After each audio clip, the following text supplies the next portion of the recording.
কোন কোন সময় নামাজ পড়া নিষেধ? তিন সময় নামাজ পড়া নিষেধ।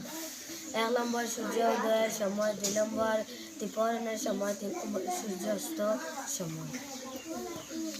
কোন কোন সময় নফল নামাজ পড়া নিষেধ?